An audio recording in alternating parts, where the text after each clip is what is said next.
सिंदूर को हमारे यहाँ पार्वती की गणना करी गई है। उस सिंदूर को हमारे यहाँ गौरी कहा गया।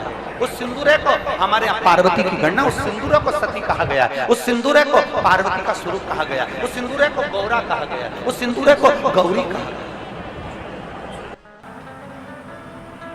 कहते हैं 64 योगनियों में जो बल होता है, 64 योगनियों में जो बल होता है, वो बल लकड़ी के सिंदूरे में, जिसमें सिंदूर रखा होता है, उस सिंदूरे में 64 योगनियों के बल के बराबर बल होता है। कितना बल है? आप जरा विचार करिएगा मेरी पुरुष की माताओं और जितनी आस्था चैनल पर कथा सुन रही हैं मेरी जीजियों, जरा विचार करना। एक सिंदूरे में सिंदूर है तो उसमें 64 योगनियों का बल है। अगर उस सिंदूरे के सिंदूर को विवाहिता नारी अपने मांग में भरकर निकल जाए तो किसी में दम नहीं कि तुम्हारे ऊपर आंख उठाकर देखे। तू ही तू बसा नैनों में, मांग में सिंदूर भरी हुई नारी को जैसे पुरुष सूत्र नहीं दिखता, तुम्हारी मांग का सिंदूर नहीं दिखता, तुम्हारे पांव की बिछुड़ी नहीं दिखती, तुम्हारे हाथ की चूड़ी नहीं दिखती, कोई पुरुष तुम्हें गलत समझ लेता।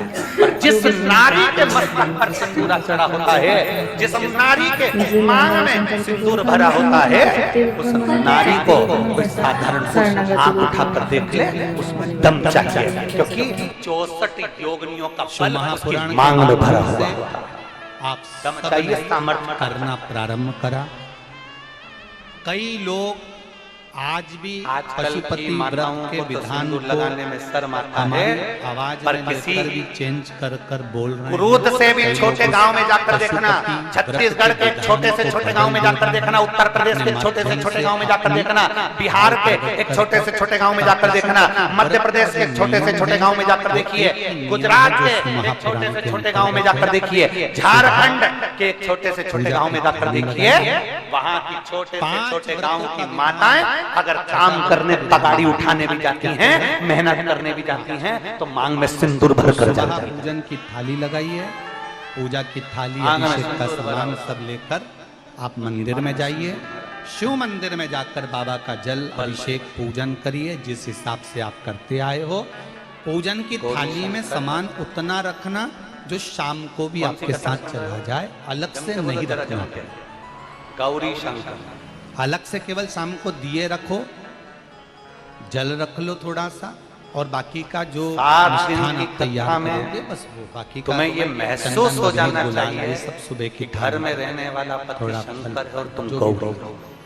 7 दिन की कथा में सुबह पूजन करो, बाबा का निवेदन करो और अपने भीतर जाओ, गलतियां हो तो थाली को ढक कर रख दीजिए। शाम को जब जाओ कोई प्रसाद गौरी शंकर पुराण कथा चल रही, जितना भगवान के लिए बना रही है। ये नहीं कि खीर ज्यादा बना ली तो आदि हम यहाँ ले जाएं और आदि घर के लिए छोड़ दें।